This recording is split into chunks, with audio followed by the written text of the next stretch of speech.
Good evening, and welcome to another edition of the Rankin Mon Valley Pittsburgh section of the National Council of Negro Women. My name is Patricia Bluett, and I am the section's corresponding secretary.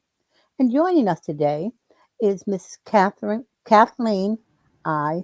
Rollins, and she's going to be the new member of our staff at the new producer of the PCTV. Now, we thank all of you who have participated in the previous programs, and we hope that you will join us again today by calling 412 953 9583. That number will remain at the bottom of the screen. Our special guest today, and we welcome him back, is Dr. William Simmons, who will again help us to discuss the COVID-19 virus, other diseases, the vaccination, and the upcoming updates. Now, this program satisfies two of our national mandates to disseminate information about issues affecting African American women and their families, as well as promoting healthy lifestyles and behavior through wellness projects. It also satisfies one of our Four for the Future initiatives, which is to continue National Council of Negro Women's historical focus on health concerns in the African American community. Now, here is our new member, Miss Kathleen. Okay. And for those who may not have seen our previous shows with Dr. Simmons, let me introduce our special guest by reading his brief bio. William Simmons, MD, GMS, is a retired associate professor of the University of Pittsburgh Medical Center. He is originally from the state of South Carolina and was the first in his family to attend college, medical school, and to study abroad. Dr. Simmons earned his BA at Carleton College in Northfield, Minnesota. He was the only African American male involved in the third ever Mayo Clinic Medical School graduating class. He was the first Black chief resident in pediatrics at Georgetown University Hospital. Throughout his career, he has been a leader and groundbreaker in the medical field. Dr. Simmons was chosen by the New Pittsburgh Courier as one of the Men of Excellence, which is awarded to those who exemplify strength by standing firm in the face of adversity, leadership in periods of struggle, compassion in times of peril, and integrity in the midst of opposition. Dr. Simmons is currently Dr. Simmons is currently CEO of Simmons Medical Consulting Services LLC. Welcome, Dr. Simmons. We want to thank you for appearing on our program again. So, NCNW has been presenting programs on COVID and COVID vaccinations on a quarterly basis, and we would like to continue educating our viewers. However, we would like to expand our conversation to other diseases and remedies. Okay. Do Thank you you very think? much for having me back. Oh, great. And we're always happy to have you, Dr. Simmons, because you have so much information to share with us. Do you think the hesitancy about taking the vaccination today has changed much? And for those who are afraid that they have adverse reactions to the vaccination, are the doctors better prepared for what may occur?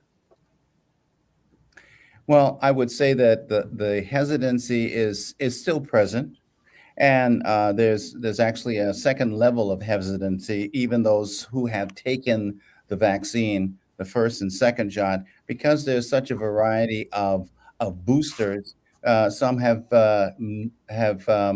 refused to. If they've taken the first and second, they don't necessarily want to continue taking boosters every 6 months. So that too is another level of problems. As far as the doctors being prepared, well, there's a few things that are new and different from the problem of long COVID has its own kinds of sequelae, and so doctors have to be prepared to treat these and actually trying to identify them, because many times people come in with some vague symptoms that they don't not necessarily, they have overwhelming fatigue, and they might have some flu-like symptoms. They'll have neurologic impairment sometimes, and they'll have cardiac or pulmonary damage, extended loss of taste, smell, vertigo, neuropathy, and brain fog. All of those kinds of things can present in so many different ways that one can't put their finger on exactly what's causing it. And so there are some challenges for the doctors in even identifying that this is indeed a sequelae of some type of COVID and not something else. So there are issues associated with that. Thank you. So, Dr. Simmons, I have a few questions about the side effects. And so, my first is, what are the side effects of the COVID-19 vaccine? And my second would be, does having side effects mean that the vaccine is working? Um, the the side effects are unfortunately they are too numerous to actually to outline in one setting, because we don't actually know what all of the things that are doing. Everything that's going on right now is in evolution. Um, we know things that have changed and creating new side effects. Initially, we were told by the Red Cross and by paid spokesmen and so forth that when the injection goes in, it stays right at the site of the injection. We have now found out through some documents from Pfizer that indeed within the first 48 hours, the injected materials go into the bloodstream, and the spike proteins, the lipid nanoparticles, and the mRNA can end up in the spleen, the adrenals, the lymph nodes, the liver, and in females, the ovaries. So you're looking at issues that may occur in any of those types of locations. And because of that, there is no one quick answer as to what are the side effects. We are learning about the side effects as they happen, because many of the studies were not done on humans. They were rat studies and animal and some animal studies. So we indeed are evolving and learning about side effects and problems that people are having as days goes on. And that's a big issue, because right now there has been 603 million reported cases of COVID and 6.4 million deaths worldwide. And because of and those deaths can occur from so many different things that you can't put your finger on what is the one or two things that are caused by COVID vaccines. They can cause multiple things, and we're learning more about it and its side effects every day. Can I just follow up with that? And there was one additional question. What does having no side effects mean? What does having no side effects No mean? side effects at all to the shot. Is that indicative of something uh, I, related to? I can tell you, even aspirin has side effects. Okay. So I would definitely say that anyone who tells you that the vaccine has no side effects has not been reading any of the most recent literature. And of course, they have told you that there's no side effects because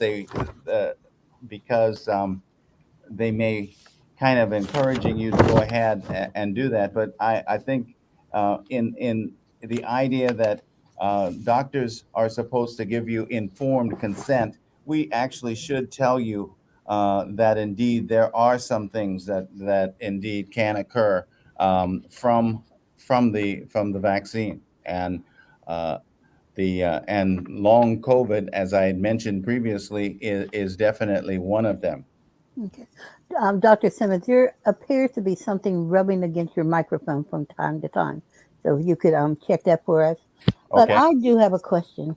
Now, hearing what you just said, what should I do if I think my side effects are unusual?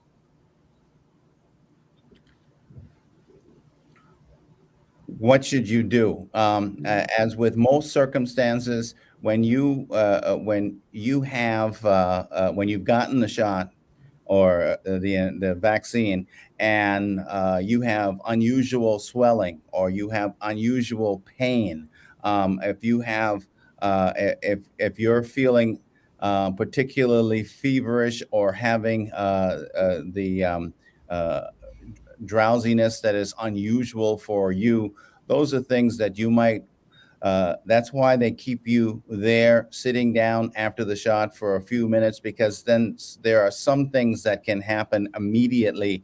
There have been circumstances where people have had immediate responses that have been life threatening to them. And that's why they make sure that you've had a few minutes to sit down and have something to drink and be observed for a while before you indeed leave. Um, but even after that, days after that, you can start feeling very tired and having that fever and swelling and so forth. Those are things that you need to contact your doctor about and have him or her evaluate you more significantly. Okay, thank you. So, Dr. Simmons, this is Kathleen again. Um, Wondering, has it been determined there's a direct link between COVID-19 vaccines and allergic reactions? Absolutely. Okay. There, Yes. unfortunately, the many of the components of the vaccine is trialed for among the first times, and indeed the symptoms that are being discovered are reactions that indeed can be traced back directly to the vaccine itself. Now, what happens if I have COVID when I get the vaccine, but I don't know it and they don't know it? And why don't they test you first before they give you the vaccination?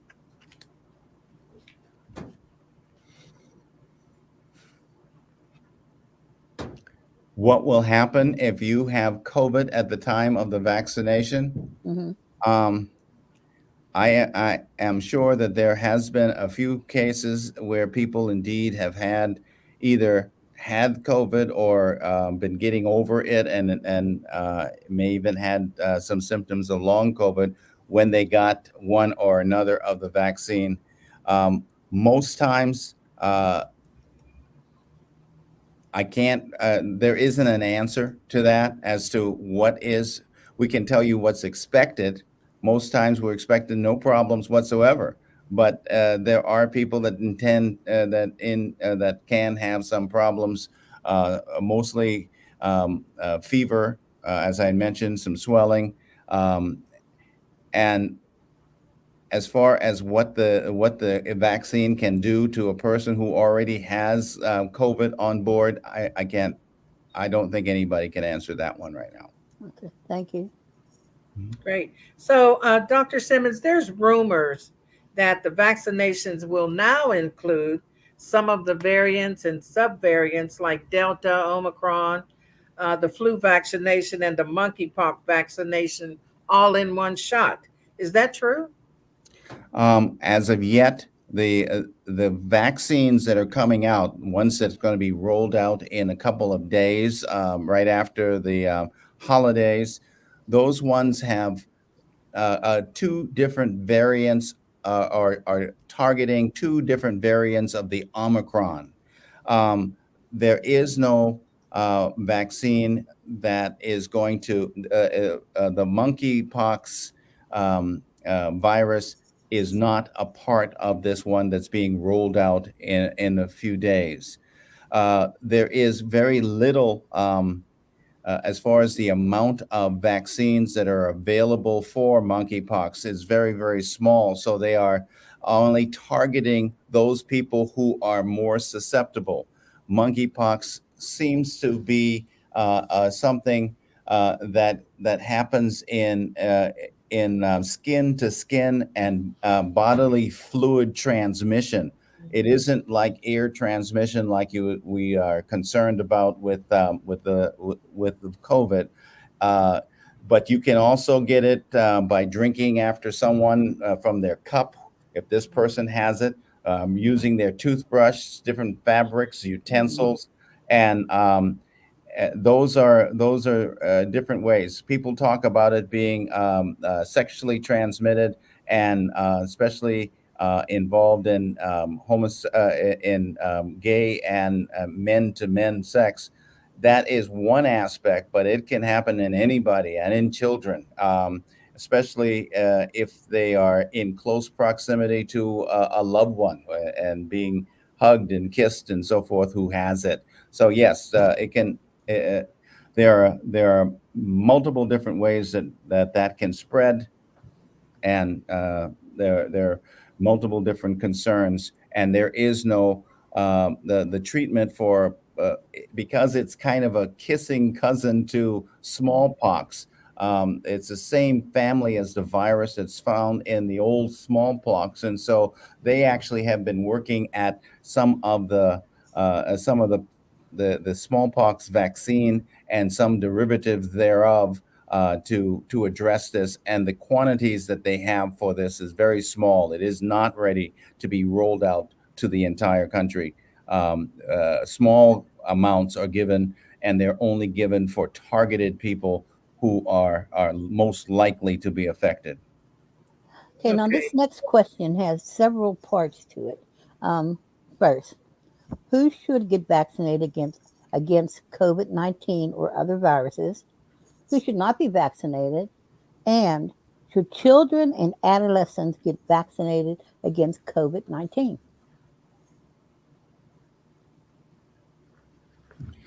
Well, as I mentioned before, um, in COVID-19, we have seen especially high percentage or high number of deaths from COVID-19. 6.4 million worldwide, or excuse me, not worldwide, in the United States, and 600,000 reported cases of it in the United States only. So I would say that this is something that should be addressed, and you should be protected from it, and you should wear protective masks so that you don't have droplet nuclei being spread to you and giving it to you. So right now, everybody should definitely continue to be protected and get the vaccination. There's a controversy about children. Um, Children has a very, very mild effect when they are exposed to COVID-19. It's more of a viral kind of a mild viral. Very few kids have been hospitalized. Very few kids have died basically from COVID-19. So the question of is is the cure worse than the disease has come up for in return in regards to kids is some question, because many kids have had cardiomyopathy associated with get right approximate to the time that they got the shots, and the doses is in question. People are questioning how much should they actually get. See, the problem is that they, in not using, like, as an anesthesiologist that I am, we are tailoring the anesthetic to the people and their medical concerns and their weight. Um, these shots are not tailored to the weight. They give it from age. They only give 3 micrograms to small kids up to age 11. And then from 11, they give 11 to 20, they give 10 micrograms. The problem with that is that if you are a 90-pound young girl who's 11 years old, you're getting the same amount, 10 micrograms of the lipid nanoparticles and spike protein as a 200-pound 17-year-old. Hmm. And we're having a little bit of there's some concerns, and people are trying to do some studies and trying to figure out a better way to do that. Are we then overdosing the small child versus that bigger child? These are things that doctors are wrestling with right now because of the way that is being given, and especially when you're talking about kids, we need to find a better way to decide what is necessary for them and how to go about giving it. Okay. Oh, thank you for that. Question about if someone is pregnant, can they or should they get the COVID-19 vaccine? Um, the the question of pregnancy is a very, very good one. But and this is also a major point of controversy. You have heard over the course of the years that they say there is no problem whatsoever with pregnant women getting the shot, and there is no problem with that. The only problem, the only thing is that because of being able to get the data that Pfizer was using to come up with that statement, um, uh, they uh, they actually did that.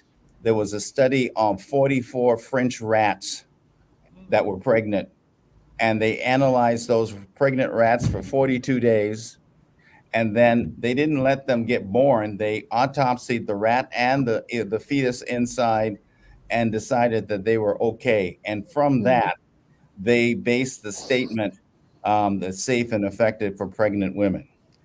Mm. People are looking at that and saying that's not enough.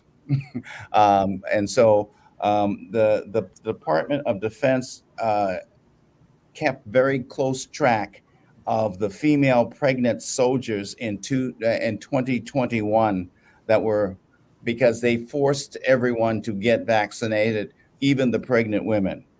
Mm. And they, of their own data, was able to say that going from 2020 to 2021, they saw an 800,000 increase rise in fetal abnormalities, meaning spontaneous abortions, miscarriages, and discoloration of the milk. And they're saying that uh, this would indicate that maybe we should rethink giving it to pregnant women, Okay. because the particles, which are the lipid particles, are small enough that they actually can go through the amniotic sac barrier, meaning it can go across into the baby, and it goes into the breast milk and that sort of thing. And so that is where the whole issue of truly whether we should give it to pregnant women is being hotly debated. Mm. Okay. So that's being debated. But what if someone is planning to be pregnant or have a baby in the future? Should they consider having the shot, the vaccination?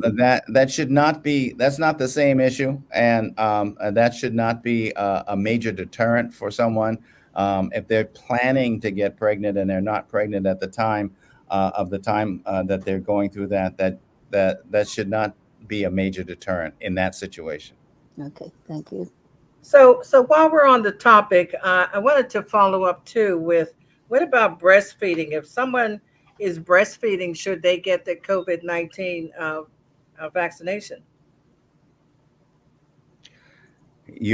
These are all you're in the midst of all of the questions that are still being hotly debated, and there are people that are avid on both sides. There are some that you will still hear every day that will say, "Of course, there's no problem with that," but others who are now doing the research for themselves are saying that the vaccine and the particles in it can indeed cross into the breast milk.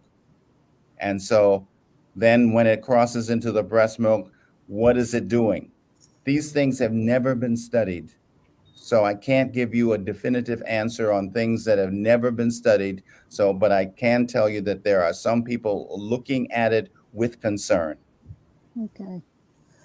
Okay, can a vaccinated person spread COVID-19 or the monkeypox? Ab- And uh, does being vaccinated stop me from infecting other people?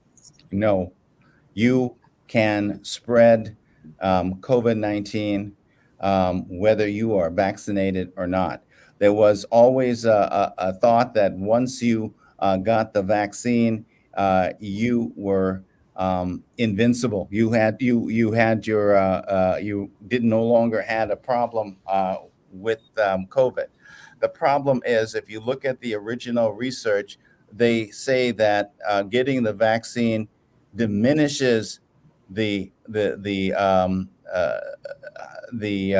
effects of the COVID-19 and decreases your chances of dying from COVID-19. It didn't say it stopped you from getting it, and it didn't say it stopped you from spreading it. So you can indeed spread COVID-19 as a vaccinated person, and you can get it as a vaccinated person. However, your chances of not getting a very severe form of it are incredibly higher when you are vaccinated than when you're not. Mhm. Okay. Dr. Now, Simmons, thank you so much for your wealth of information on COVID-19. Now, can we move over to monkeypox? What is monkeypox? How is it contracted? How does it spread? Well, when we're talking about monkeypox, they are the same family of viruses that cause smallpox. And monkeypox is, even though we're just talking about it now, is not a new disease. It was initially discovered in 1958. And although it was found in some experimental monkeys that were in a laboratory, the origins of monkeypox is not known, and where it comes from and so forth is not known. It is rarely fatal. Unlike COVID and so forth, you're not hearing a lot of people. You're hearing numbers increase, but you're not hearing people having a significant sequelae from it. The symptoms of monkeypox is hallmark is a rash. It's pimples mostly, and but they can be painful and itchy. You can have a fever and a headache. There is swollen lymph nodes or lymph glands. You can get chilled and exhausted.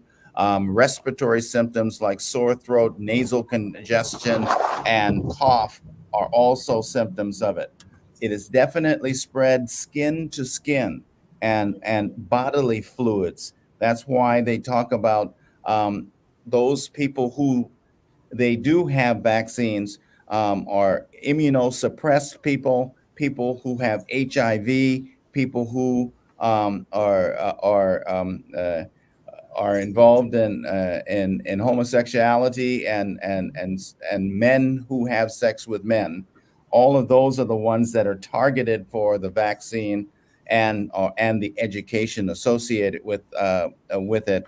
But it is it can occur in a wide variety of people, including kids, but it's still the skin to skin and bodily fluids kind of spread by using the same cup, by using the same toothbrush, the utensils, and things of that nature. okay. Okay, now because of time, we're going to skip over to another other question. Um, some of us have already received two vaccinations and a booster shot. Some of us have even gotten a fourth shot. Is it true that we may have to get the booster shot every 6 months or so to ward off the virus? And can you have a second or third shot with a different vaccine than the first one? Yes, to the last part of that, you can switch from if you had Pfizer and you wanted to switch to the Moderna. That is that they are not going to they're not going to stop you from doing that because of circumstances where there might be shortages of one and the other. They will allow you to have that. As far as the fact that some of the new studies are showing that the life expanse of the viral, the immune effect of the COVID shot is about 6 months. It is not. Initially, when they first started giving us, we thought we were getting the first shot, the second shot, and we were done. That is clearly not true, and that's why there's so much talk about we're making up another vaccine that's targeting a different lot of the types of viruses that might be present. But there is more work being done for natural immunity. People who have gotten the virus, gotten COVID, tend to have their immune effect last much longer than actually getting the vaccine itself. So, so those things are what's being explored right now, and finding out what is the potential for natural immunity versus getting the vaccine. And but the vaccine itself is not a one and done. It is something that every 6 months or so you will hear about a new booster coming, and this will be until the major portion of the virus is out of our environment. So, who really needs an additional dose of COVID-19 vaccines, and how many booster doses would a person need? How can you determine that? That you can't. These are, and I appreciate the fact that everyone is thinking about the same things in the sense that all of this is being played out as we speak. Initially, like I said, they were saying that all you needed was one, but then they found out right away that the level of coverage didn't happen because the virus changed. All of a sudden, it was a different variation of the virus, and when you change the variation of the virus, the effectiveness of the shot, which would naturally go down anyway, goes down dramatically when they were talking about COVID, Omicron 4.5 and Omicron 5 and Omicron, the various different, they all have a different protein structure on the surface. And if the vaccine that was given does not cover or match up with what is new, it doesn't have the effectiveness. And that's why that's another reason why a new shots coming out, because they're trying to target the varying versions of COVID-19 of COVID that's coming down the pike. And there's a new form of it that's coming, that's in Europe and England right now, that hasn't even come to the United States, that maybe 6 months, 8 months down the road, we might have to deal with that and find out that what we have taken hasn't been as effective to that as well. So these viruses keep changing, and because they change, they're not the vaccine that was targeted to one virus may not be as effective to the newer one coming down the pike. Okay. Some of us have never been infected with COVID, and others have multiple times. Some of these infections are asymptomatic, while others develop such serious symptoms that may even end in death. What more are we learning about this extraordinary differences in the reaction to COVID, and at the death toll going down? The COVID is, and the studies that are being done right now on COVID, and particularly, and I'll answer this one talking about long COVID. You might think that long COVID would only affect those people who had the disease so bad that they nearly died from it, and they were hospitalized, they were intubated, and when they got well from that, that's when they have long COVID. No, Those people who nearly died, they can get long COVID, but those people who had minimal symptoms, they too can get long COVID to the same degree. The people who are obese and have diabetes, that have comorbidities and all of that, they are definitely susceptible to long COVID, but so is the triathlete and the marathon runner and the healthy person who just had a few symptoms. They too can have myalgias, muscle aches. They can have different problems that can last for weeks, months, or years. Elderly, mature, middle class, middle age, adolescents, and children. So it's all over the board that who's affected with long COVID, and all over the board who's affected by COVID, and whether they have an extreme process or whether they have a mild one. There is no answers. Mm. So, Dr. Simmons, can we talk about the innate immune system, which is supposed to be stronger in children, and how interferon relates to that? We remember hearing about interferon when Black boys were being abducted and killed in Atlanta in the 80s. There were rumors that they were being killed for their interferon.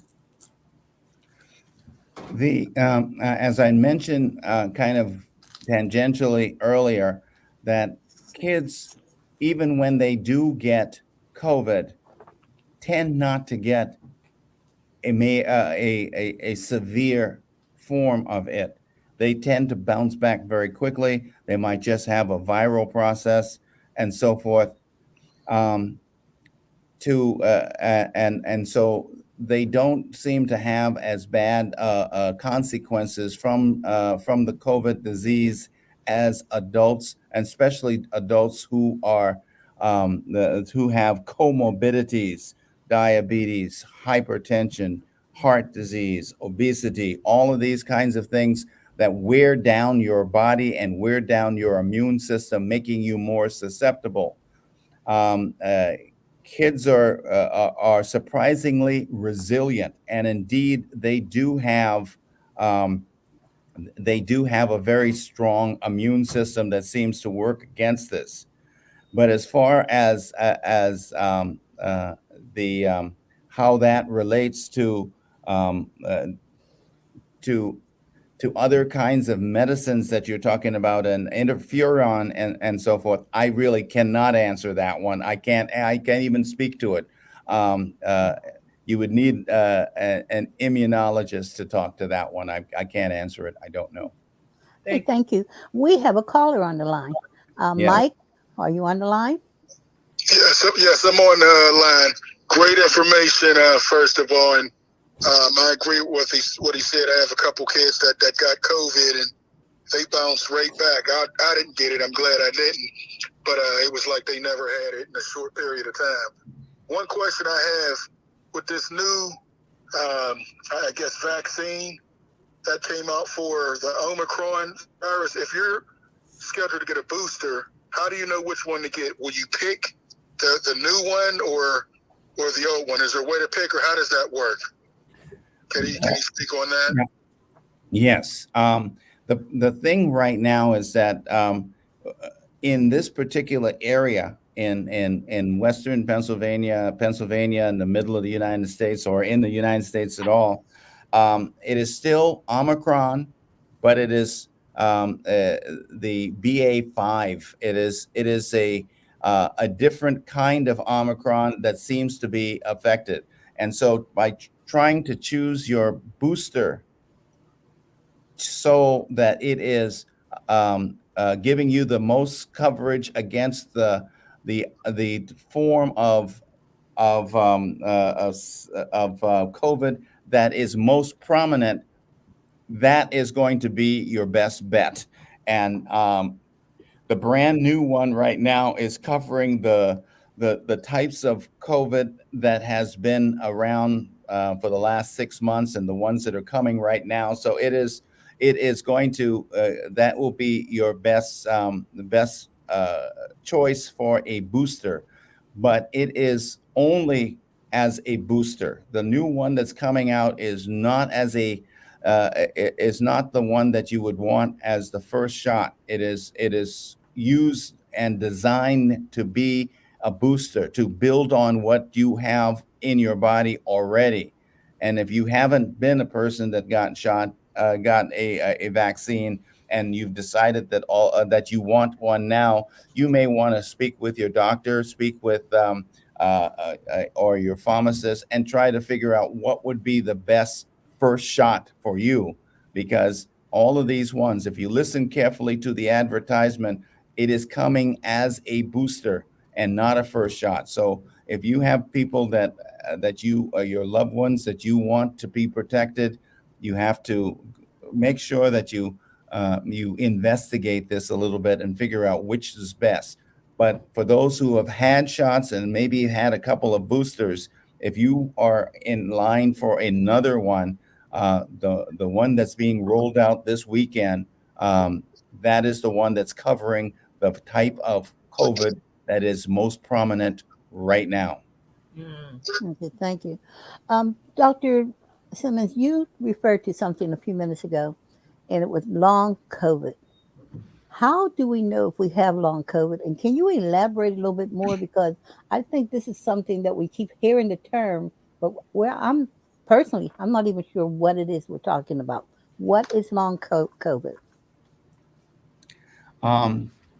About 10 to 30% of the original infection with COVID-19 have some lingering symptoms 6 months to that last for 6 months to a year after that initial infection. That's what we're talking about so even though most times people are talking about, oh, they have a COVID infection and it went away in a week, 2 weeks, and longer if it was a really bad infection. But the thing is, there are, even after that, you start having overwhelming fatigue. Even after that, you're having flu-like symptoms that this plane just doesn't want to go away. You're having neurologic problems. People have they think it's fibromyalgia because they have these deep down achiness in their muscles, in their calf, and their legs, and that just plain won't go away. And sometimes people have unexpected cardiac or lung damage that they didn't have before they had COVID, but 6 months, 8 months down the road, now they're asthmatic, or now they need to be treated for diabetes, and they never had diabetes before. So the long COVID are these unexpected after effects after you've had that original COVID-19. There are some symptoms that tend to linger, and they can linger for 6 months to a year, and sometimes longer. And of course, everybody's heard the term brain fog. That's an extended loss of a neurologic where people don't. They just said, I used to be sharper than this. I used to be able to do this and that and remember this. I can't even remember where my keys are now. After you've had an effect, and all of a sudden you just don't feel. And a lot of people haven't. Once they had a really bad episode and they have this, they can't even go back to work. They're in bed. They're just weak. They're tired. And they don't feel that they have the mental capacity to go on. That's brain fog, and that's a part of what is called long COVID. Okay, we have another caller on the line. Jim, we have you on the line. Yes, I was calling. First of all, I'm enjoying the show very much, and I received my second vaccine shot in July of this year, and I'm scheduled to get my first booster in December. Would it be okay if I got the new booster before December? It is really recommended that you give about 4 to 6 months between shots. You don't want to. There have been of the people who have had complications and have side effects and so forth. That's why they don't want you to get that shot again until the level of response and the level of the immune response is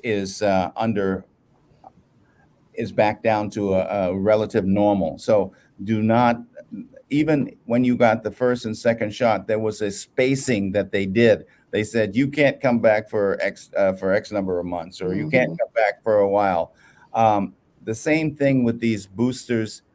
They are primarily about 4 to 6 months separation between them. If you just had a shot in July and it's 2 months later, I don't think anybody would want you to get another one right now. Now, you will have the opportunity to get the newest booster even in November or December when it times comes to get that. So don't think that you won't be able to get it, but you don't need to get it. You don't need to get it now, because no one has truly studied the effect of piling on these kinds of drugs in your system, and you don't want to find out for yourself.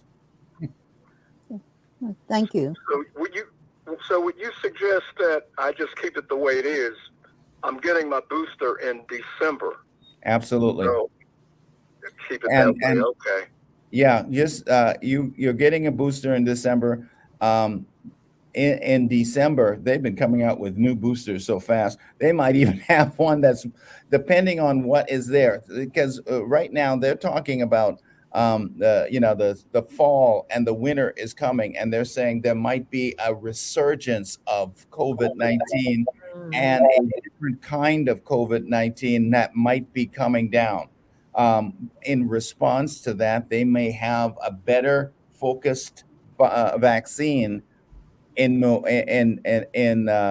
December than the one. This one here is for what's going on right now. As this thing evolves, as this thing changes, there might be another vaccine made by even a different company that's more specific to what's going on then. So that's why don't worry about it. This is changing, and who knows whether we're going whether a different, instead of Omicron, there might be some other kind of virus that comes by in December. So let's see what happens.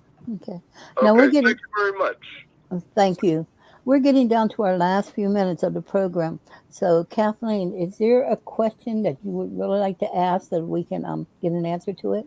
Yes. I'd like to ask Dr. Simmons, what can we expect to see coming up during this flu season? Can you get the flu shot and the COVID-19 vaccine? Absolutely. They're completely different and made completely different. You are still subject to problems with the regular flu that comes along seasonally, and they try to give a flu shot that is targeted to what would be considered the most prominent forms of flu that would be coming around. That's completely different from the shots that you're getting for COVID. The COVID shot is specifically for COVID, and it does not cover the regular flu. And if you look at the statistics, a lot of people die from the regular flu too. So you want to be protected from the regular flu as well as from COVID, and they are different. They are created different. They are the way that they are, and what is available to you is completely different. So, not there. You can get them both. Okay. The last time we had you on the program, Dr. Simmons, you talked about the shingles shot. Can you elaborate on that for us? If we should be getting it, how long after we get vaccinated and have the booster?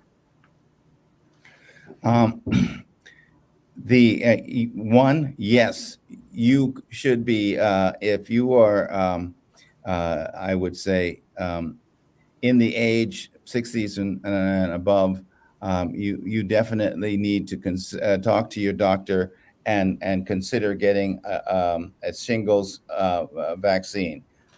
I have had the disadvantage of going through and having of shingles. You don't want it. Right. It's very uncomfortable. It creates a painful area on what we call a dermatome that kind of covers around your body like a belt, and it can be at different levels. It can actually even be on your head and affect your eyes, and people can go blind from that. You do not want that. So getting that now, there is some discussion about when should you get it. I got my first my first I got my shingles shot. That was a year or so. That was a while back, but because I got or I should say it's just the opposite. I got because I had the shingles. I got shingles booster done, or a single shot, the first one, and I was told at that time that we need you to wait for 3 to 4 months before getting the COVID, and so there is some potential interplay between that. The shingle shot does have a major effect on your immune system, and they do not want to have the interplay between two very potent vaccines. So they make you space them out, and they don't want you to have an because the shingle shot is 2 shots. There's one, and then usually 3 months later you get another one. But if you're trying to intersperse COVID shots in there, you might have to spread it out even further. Thank you. So can I just ask you a real quick question? So I too have had shingles. So should we still get the shingles shot? Absolutely, it can Oh, come back. it can Yes, come back. Okay. yes, you can have shingles multiple times. Oh my. Because the virus lives in certain parts of your nervous system, and it lays dormant in certain parts of your nervous system. It may be manifests itself, and then it goes away, but it's still there and it can come back. And so that shingle shot does try to give you a element of protection from either it not coming back again, or if it does come back, the severity of it coming back is very diminished. Okay, what have we learned over the past 2 years regarding the virus? And what are the things we should be doing and shouldn't be doing? Um, we are learning new things every day. Well, we're learning that the problem with having these kinds of viruses is that they mutate, and because viruses mutate and can mutate from various different ways and from various different parts of the world. You're not involved in one and done as far as vaccines or trying to get you're going to have variations to the virus, and then you'd have to redirect your treatment to something that will help you with that new form of it. So we've learned a lot about the various different ways that viruses can mutate and change.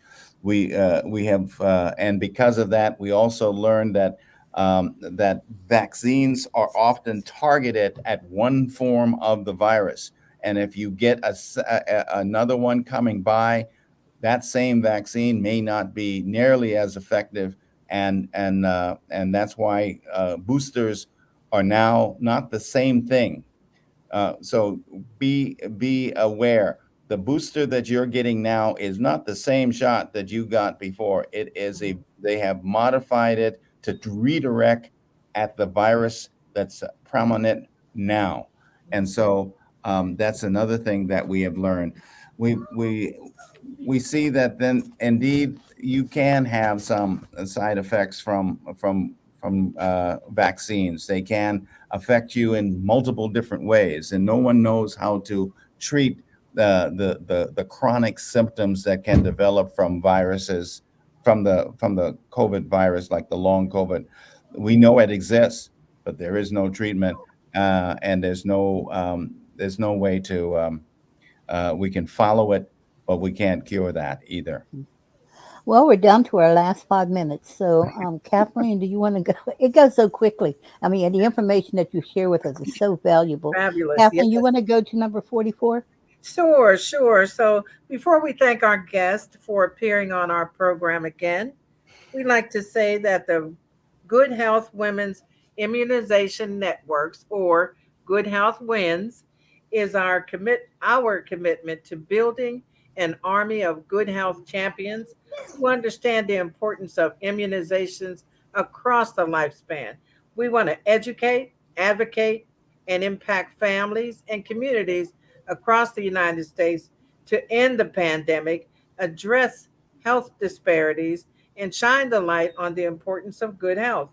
Through our network of trusted messengers and grassroots activities, the goal of NCNW is to increase vaccination rates, help remove barriers, and increase access to vaccines and good health.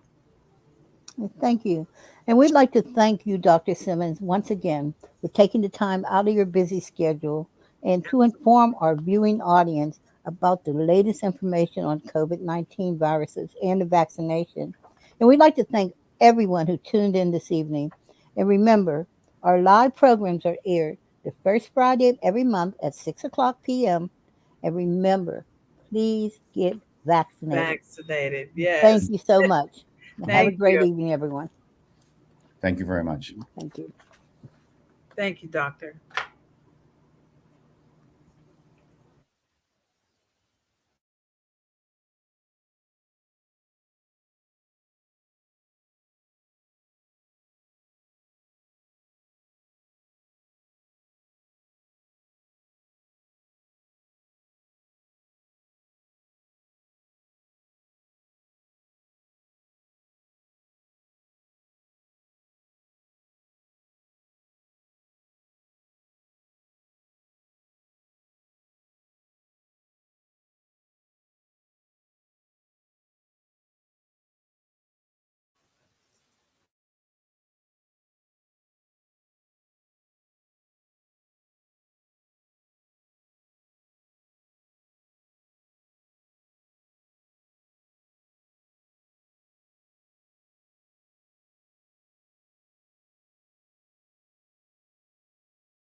Okay.